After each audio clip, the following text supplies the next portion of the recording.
తీవగా నిను వలచి పువ్వునై ఉన్నాను, తావిదోతిక పంపి దారికెదురున్నాను.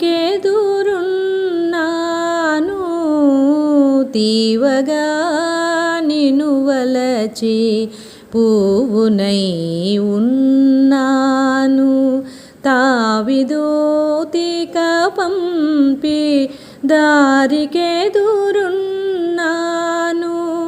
ఈ కలన రావా నాకేసి చూడవా, ఈ కలన రావా నాకేసి చూడవా.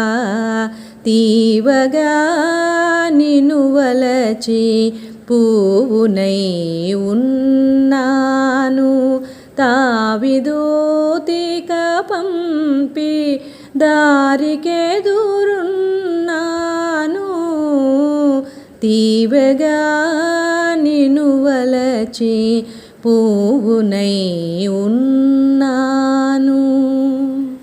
రమేషుడు కమల అనే ఆవిడ్ని పెళ్లి చేసుకొని తమ ముందు ఉండకుండా ముఖం చూపించలేక ఎక్కడికో పారిపోయాడని అజయుడు జోగేంద్రుడు చెబుతూ ఉంటే హేమానళిని తట్టుకోలేకపోతుంది, విపరీతంగా బాధపడుతుంది. వారు చెప్పే మాటల్ని ఏమాత్రం విశ్వసించటం లేదు. అలాగని రమేషుడి పట్ల ఉన్న నమ్మకము ప్రేమ కూడా సన్నగిల్లుతుందా అని బాధపడసాగింది. ఎందుకు ఇలా జరిగింది? రమేషుడు తనతో ఈ విషయాలన్నీ ఎందుకు చెప్పలేదు? ఇది తమని దగ్గర చేసే ఏ ఒక్క సంఘటన జరగకపోగా తమని విడదీసే సంఘటనలు ఎక్కువగా జరుగుతున్నాయని బాధపడుతుంది హేమనళిని. తర్వాత అక్షయుడు అలా వెళ్ళగానే హేమనళిని అన్నాద బాబు ఇలా ఛాయ్ బల దగ్గరికి తీసుకొని వచ్చాడు. ఆమె చాలా బాధపడుతున్నందువల్ల కంటి చుట్టూ నల్లని మచ్చలు ఏర్పడి ముఖం నల్లబడి కళ తప్పింది. ఆమె జోగేంద్రుని వైపు చూడాలనుకోవడం లేదు. అతని గదిలోకి వచ్చినా కూడా కళ్ళే తన వైపు చూడలేదు. ఎందుకంటే తన పట్ల రమేష్ని పట్ల సదభిప్రాయం లేదని, తమకు వ్యతిరేకంగా ఏదో నిర్ణయం తీసుకున్నాడని అనుకొని అప్పటి నుండి అతని వైపు చూడటం మానవేసింది. రమేషుడి మీద హేమనళినికి ఎంత ప్రేమ ఉన్నా జరుగుతున్న ఈ సంఘటనలు ఒకదాని వెంట మరొకటి వారి ప్రేమను దూరం చేసేటట్టున్నాయి తప్ప వారి ప్రేమను బలపరిచే ఒక చిన్న సంఘటన జరగలేదు.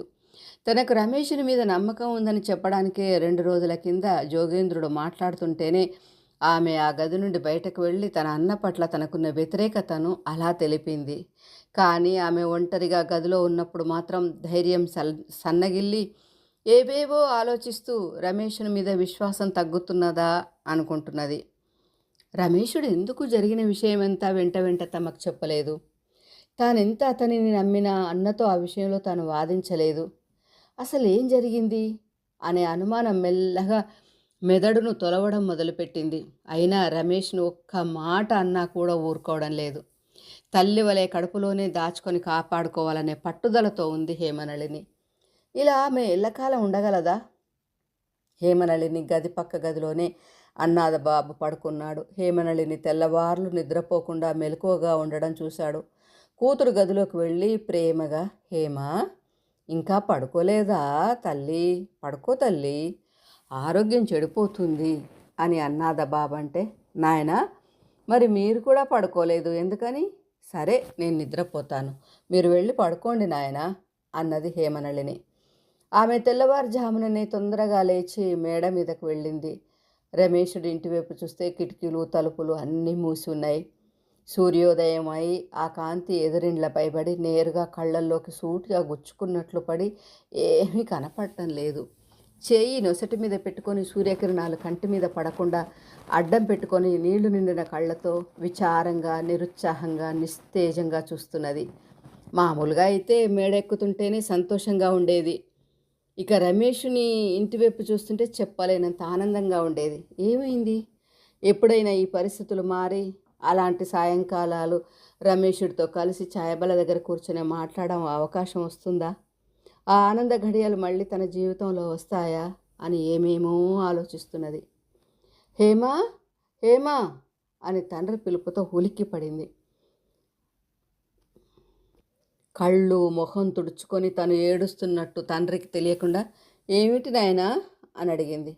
నా బంగారు హేమా, ఈరోజు ఆలస్యంగా లేచాను అంటూ గబగబా మేడ మీదకు వస్తుంటే గోడ అతని భుజానికి తగిలి గట్టిగానే దెబ్బ తగిలింది.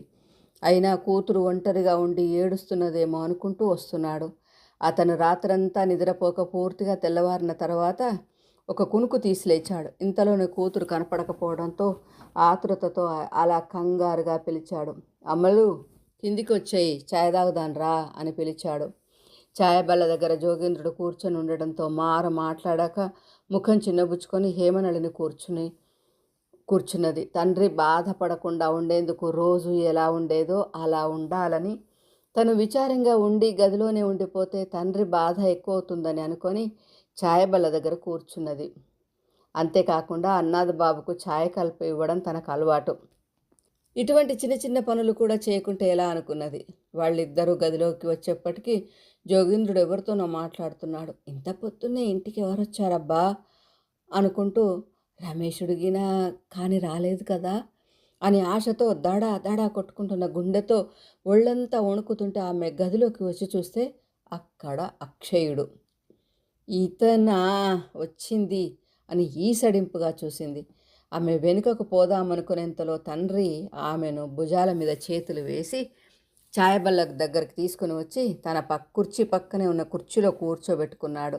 ఆమె తండ్రికి ఛాయ్ తయారు చేయడంలో మునిగిపోయింది. ఆమె అలా ప్రవర్తించడంతో జోగేంద్రుడికి ఎక్కువ కోపం వచ్చింది. రమేషుని అంతగా నమ్మడం అతనికి నచ్చలేదు. అంతేకాకుండా తండ్రి హేమనళిని కోపగించుకోకుండా, చిరాకు పడకుండా ఆమెతో పాటు బాధపడడం అస్సలు నచ్చలేదు. ఆమెమో రాణిగారి వలె నాయన ప్రేమ పొందడం, ఆమె జీవితం బాగుండాలని మేము నౌకర్ల వలె ఆమెకు కృతజ్ఞులుగా ఉండడం, అంతేకాదు మేమేదో తప్పు చేసినట్టు చూడడం, అలా విసురుగా వెళ్ళిపోవడం, మాట్లాడకపోవడం. ఏమిటిది అంతా? ఇటువంటి పరిస్థితుల్లో ఎలా ఉండాలో నాయనకి ఏమాత్రం తెలియడం లేదు. ఆమెను ఓదార్చే బదులు 4 మాటలతో దులిపేసి రమేషుడు ఇంకో అమ్మాయిని పెళ్లి చేసుకున్నాడట. జోగేంద్రుడు అతని ఇంటికి వెళ్ళి చూసి వచ్చి చెప్తున్నాడు. అతని మాట విను అని అనకుండా ఆమె చెప్పే అబద్ధ మాటలకు వంత పాడుతున్నాడు. ఇదేం వింత? ఆమెకు బాధ కలగొద్దన్నదొక్కటే ఉద్దేశం. అందుకే అన్ని విషయాలు దాస్తున్నాడు అనుకుంటూ, అసలు ఏం జరిగిందో తెలిసినా నాయనా అని అడిగాడు. ఏం జరిగింది నాకు తెలియదు అన్నాడు అన్నాథ బాబు. రమేషుడు రాత్రి భార్యను తీసుకొని పోలండుకు తీసుకొని వెళ్ళే రైలు బండిలో గోలండు వెళ్ళాడట. అక్షయుడు తమను చూసినట్టు తెలుసుకొని తిరిగి కలకత్తాకు వచ్చారట. హేమనళిని కప్పులలో ఛాయ పోస్తూ ఈ మాటలు విని చేతులు వణికి ఛాయ అంతా నేల మీద ఒలికిపోయింది. ఆమె వచ్చి కుర్చీలో కూలబడింది. జోగేంద్రుడు కనుకొసల నుండి ఆమెను చూశాడు. అక్షయుడికి ఇదంతా ఇంతకుముందే తెలుసునని రమేషుడు భయపడి దొంగ వలె పారిపోవడం నాకైతే నచ్చలేదు, విసుగు పుడుతున్నది. మరి హేమనళినికి ఎట్లున్నదో నాకైతే తెలియదు, కానీ ఏదో తప్పు చేయకపోతే ఎందుకలా తప్పించుకొని తిరుగుతాడు? హేమనళిని కోపంతో ఊగిపోతూ, అన్నా నీకు నమస్కారం, మీరు చూపే సాక్ష్యాలు నాకు అవసరం లేదు. ఎవరన్నా అతన్ని తిడితే తిట్టవచ్చేమో, కానీ నేను మాత్రం అతనిని తప్పు పట్టను. జోగేంద్రుడు, మరి నీతో పెళ్ళాడేవాడికి మేమైనా చెప్పాలి కదా. నేను నా పెళ్లి గురించి మీకేమీ చెప్పలేదు. తగుదునమ్మా అని ఎవడినో తెచ్చి పెళ్లి చేయాలని చూస్తున్నావు. ఆ పెళ్లి చేస్తే చెయ్యి, లేకపోతే లేదు. కానీ నా నిర్ణయాన్ని కాదనే హక్కు నీకు లేదు. వెక్కి వస్తున్న ఏడుపుతో తర్వాత మాట్లాడలేకపోయింది. అన్నాథ బాబు లేచి కన్నీటితో తడిసిన ఆమె ముఖాన్ని తన ఛాతీ మీద ఆనించుకున్నాడు. నా బంగారు హేమ, మనం మేడ మీదకి వెడదాం పద. రమేషుడు కమల ఎక్కి ప్రయాణించబోయే పొగ ఓడ సరి అయిన సమయానికే బయలుదేరింది.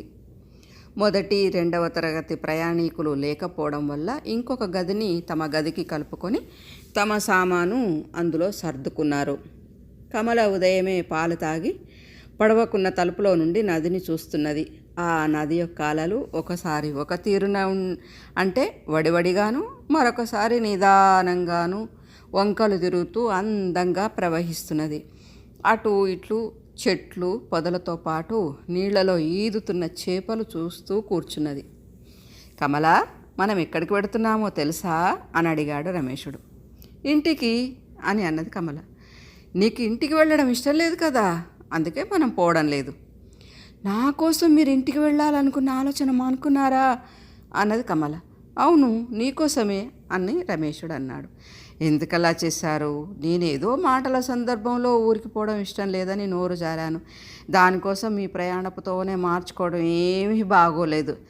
మీకు చిన్న మాటకే తొందరగా కోపం వస్తుందే అంటూ ముఖం ముడుచుకున్నది. రమేషుడు చిన్నగా నవ్వుతూ, నాకు కోపం ఏమీ లేదు, నాకు కూడా ఇంటికి వెళ్ళాలని లేదు అన్నాడు. అయితే మనం ఎక్కడికి వెళ్తున్నాము అని ఆతృతతో అడిగింది. మనము పడమటి దేశం వెళ్తున్నాము అన్నాడు రమేషుడు. రమేషుడు అలా చెప్పగానే కళ్ళు పెద్దవి చేస్తూ, ఓ, పశ్చిమాన పవిత్ర పుణ్యక్షేత్రాలు, చక్కటి కలుషితం లేని గాలి, అది ఆరోగ్యానికి ఎంతో మంచిదని, కొత్త కొత్త ప్రదేశాలు, సుందర దృశ్యాలున్న ప్రకృతి, రాజులు చక్రవర్తుల కోటలు, పేటలు, పెద్ద పెద్ద భవంతులు, ఆశ్చర్యం కలిగించేంత పెద్ద దేవాలయాలు, పూర్వరాజులు వీరుల గురించి చెప్పే కథలు, గాథలుండే గ్రంథాలయాలు, దేవతార్చనతో వెలిగిపోయే వేద పఠన ఘోషలతో ఉండే ఇండ్లుంటాయని, అదొక గొప్ప ప్రపంచమని మా మామయ్య చెప్పేవాడు. అందులో మనం ఏ ప్రదేశం చూడబోతున్నాం అని హుషారుగా కమల అడిగింది. ఎక్కడికి వెళ్ళాలని నేను ఇంకా నిర్ణయించుకోలేదు, కానీ మాంఘీర్ను, పాటలీపుత్రాన్ని, డినాపూర్, బక్సార్ను, ఘాజీపురాన్ని, వారణాసిని చూడాలని ఉన్నది. వీటిలో ఎక్కడో ఒక చోట ఉందామన్నాడు రమేషుడు. రమేషుడు చెప్పిన ప్రదేశాలు ఇదివరకు చూడకున్నా వినకున్నా అతడు అలా చెప్తుంటే చాలా సంతోషపడుతూ తెలిసినట్టే మాట్లాడింది. ఆమె చిన్న పిల్లవాళ్ళ చప్పట్లు కొడుతూ భలే భలే బాగుంటుంది కదా అని అంటున్నది. సంతోషాలు బాగుండడాలు తర్వాత, ముందు మన భోజనం సంగతి చూడాలి. పడవలో వాళ్ళు వండిన వంట నీకు ఇష్టం ఉండదనుకుంటాను అన్నాడు రమేషుడు. భగవంతుని దయ వల్ల ఏదో ఒక ఏర్పాటు చేసుకోలేకపోలేమా, కానీ నేను పడవవారు పెట్టే భోజనం తినలేను, నాకు ఇష్టం ఉండదు అంటూ వికారంగా ముఖం పెట్టింది. ఆ పడవలో పెట్టే భోజనం ఇష్టం లేనట్టుగా. అయితే మనం ఏం చేద్దాం? వంట నేను చేస్తాను అన్నది కమల. నీకు వంట చేయడం వచ్చా అన్నాడు. కమల పక్కపక్క నవ్వుతే, ఎందుకో నాకు అసలు ఏం తెలియని చిన్నపిల్ల అనుకుంటున్నారు, నేను వండలేననుకుంటున్నారు, కానీ నేను మా మేనమామ ఇంట్లో ఉన్నప్పుడు అన్ని పనులు చేసేదాన్ని. ఏమనుకోకు కమల, నేను అలా అడగకపోతే బాగుండదేమో. అయితే మనం వంట చేసుకుందామా? వంట నువ్వు చెయ్యి, నేను నీకు సహాయం చేస్తాను, సరేనా అనుకుంటూ పక్క గదిలోని ఇనుప పొయ్యి తెచ్చి, ఇక్కడ ఎక్కువ సామాన్ లేదు, ఈ పడవలోనే కాయస్థ బ్రాహ్మణ పిల్లవాడు ఉమేషుడు అనేవాడు ఉన్నాడు, అతనికి జీతం ఇస్తానని నీకు పనిలో సాయపడమని చెప్పాను, అతనికి కూడా ఈ పడవలో ప్రయాణం చేయడానికి టికెట్ కొన్నానన్నాడు రమేషుడు. అది సరే, ఈ ఉదయం భోజనంలో ఏం తిందామన్నాడు రమేషుడు. మీరేమో బియ్యం చింతపండు మాత్రమే తెచ్చిచ్చి ఏం వండుకొని తిందామంటున్నారు, ఉన్న సామానుతో పులిహోర మాత్రమే చేయగలను, అదే తిందామన్నది కమల. కమల అలా అనగానే పడవ వాళ్ళ దగ్గరికి వెళ్ళి కొన్ని సరుకులు తెచ్చాడు.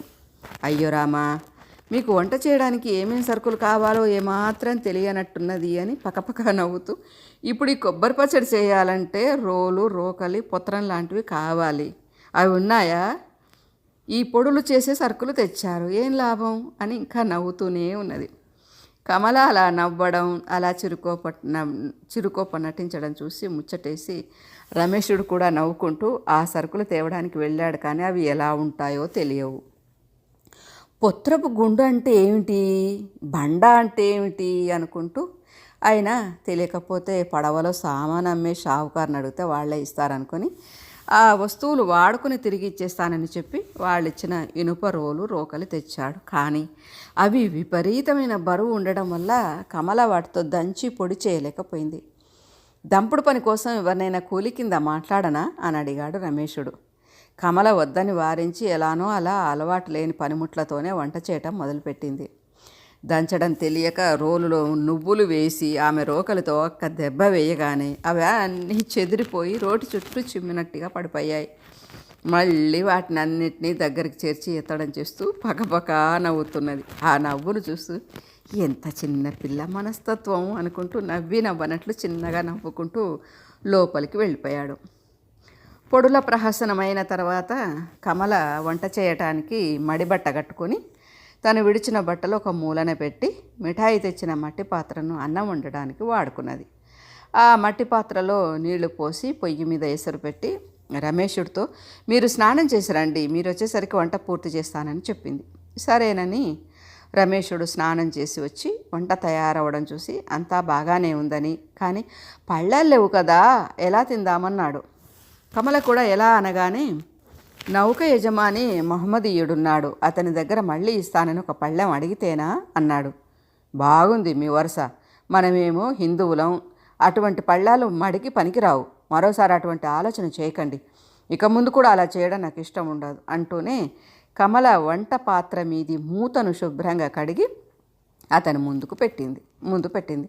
ఇవాళకి దీంతో తినండి, వీలైనప్పుడు మనం ఏదైనా మంచి పళ్ళం కొందామన్నది కమల. రమేషుడు నది నుండి నీళ్లను తెచ్చి పడవ బల్ల మీద ఒక చోటును కడిగి తన ఇంట్లో పాటించిన విధంగానే ఆచారాన్ని పాటించడానికి అనువుగా చేశానని సంతోషపడి భోజనానికి కూర్చున్నాడు. అతడు 2-3 ముద్దలను నోట్లో పెట్టుకొని, ఆహా ఎంత బాగున్నది నీ చేతి వంట, అమృతతుల్యం, నీకు చక్కగా వంట చేయడం వచ్చునే అన్నాడు. మీరు నన్నేం ఎగతాళి చేయక్కర్లేదు అని మురిపంగా అన్నది. లేదు నిజంగానే అంటున్నాను, నిన్ను ఎగతాళి చేయడం లేదు, అయినా కాసేపట్లో నువ్వు కూడా తింటావు కదా, అప్పుడు నీకే తెలుస్తుంది రుచి అంటూ చేసిన వంటలో ఎక్కువ శాతం అడిగి మరీ వడ్డించుకొని తింటున్నాడు.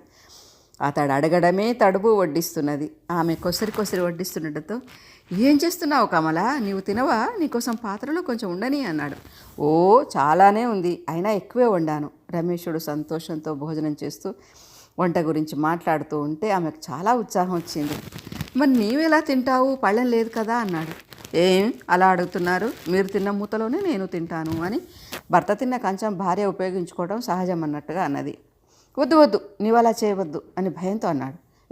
ఎందుకు వద్దు అని ఆశ్చర్యంగా అడిగింది. అలా చేయడం మంచిది కాదన్నాడు రమేషుడు. ఏం పర్వాలేదు, నేనెవరినో నాకు తెలుసు, అందుకే నాకు పనికొస్తుంది. ఉమేషా, నువ్వు దేనిలో తింటావు అడిగింది కమల. పడవ కింది అంతస్తులలో మిఠాయి కొట్టున్నది, ఆ కొట్టు యజమాని అడిగి కొన్ని ఆకులు తెస్తాను, ఆ ఆకులో తింటానన్నాడు ఉమేషుడు. నువ్వు ఆ మూతలో తింటానంటే కడిగిస్తాను, ఇలా ఇవ్వు అన్నాడు. మూత కడగడం గురించి ఇంత చర్చ అవసరమా అన్నది కమల. కొద్దిసేపటి తర్వాత కమల రమేషునితో సామానుతో పాటు తమలపాకులు, తాంబూలానికి కావలసిన వస్తువులు తేలేదు, అందుకనే మీకు తాంబూలం తయారు చేసి ఇవ్వలేను, మీకు తాంబూలం ఇవ్వకుంటే మీ శేష తాంబూలం నాకు ఎలా ఇస్తారు అన్నది. పడవ కింది భాగంలో తాంబూలం అమ్ముతున్నవాడు ఒకడున్నాడు అన్నాడు రమేషుడు. ఇలా వారికి కావలసినవి ఎలాగో సమకూర్చుకొని తృప్తిపడ్డారు. కానీ అంతరాంతరాలలో రమేషునికి ఈమెను భార్యగా ఎలా అనుకోకుంటే కమల గురించి లోకం ఏమనుకుంటుంది, కమలకు తనను భార్యగా స్వీకరించేందుకు తాను సిద్ధంగా లేనని తెలిస్తే పాపం అమాయకురాలు ఎంత బాధపడుతుందో, ఇలా అంతులేని ఆలోచనలతో మనసు కలతపడింది. కమల ఎవరి సలహాలు సహాయం లేకుండానే సాధారణ గృహిణులు ఎలా భర్తలకు సపర్యలు చేస్తారో మేనమామ ఇంట్లో ఉన్నప్పుడే ఇల్లు చక్కబెట్టడం, సర్దడం, వంట చేయడం నేర్చుకున్నది. భర్తకు కావలసిన సదుపాయాలు చేయడం, ఇలా అన్ని పనులు సంతోషంతో చమత్కారంగా మాట్లాడుతూ రమేషుడిని ఎప్పటికప్పుడు ఆశ్చర్యంలోనూ ఆనందంలోనూ ముంచివేస్తుంది. ఆమె అలా చకచకా పనులు చేయడంతో అవాక్కైపోతున్నాడు. అయినా కూడా తన మనసులో చెలరేగే అనేక ప్రశ్నలతో ఉక్కిరిబిక్కిరవుతున్నాడు. ఆమెను తన వెంట ఉండనివ్వాలా లేక ఎక్కడికైనా పంపేయాలా అనుకున్నప్పుడు అతనికి రెండూ నచ్చడం లేదు. భవిష్యత్తులో తమ ఇద్దరి మధ్య ఎటువంటి సంబంధం ఉంటుంది, ఈమెకు ఎవరైనా భర్తగా వచ్చేవాడున్నాడా, హేమనళినితో తాను జీవితం పంచుకోగలడా, ప్రస్తుతం ఏ నిర్ణయం తీసుకోలేకపోతున్నాడు. చివరకు కొంతకాలం దాకా ఏ విషయాలు ఆమెకు చెప్పకూడదనుకున్నాడు. కమలే స్వయంగా తెలుసుకుంటుంది, అప్పుడే ఎటువంటి అనుమానాలు ఉండవు. అదిగాక అమాయకురాల్ని ఏవేవో చెప్పి అనవసరంగా బాధపడడం ఎందుకు అనుకుంటున్నాడు రమేషుడు. అందరి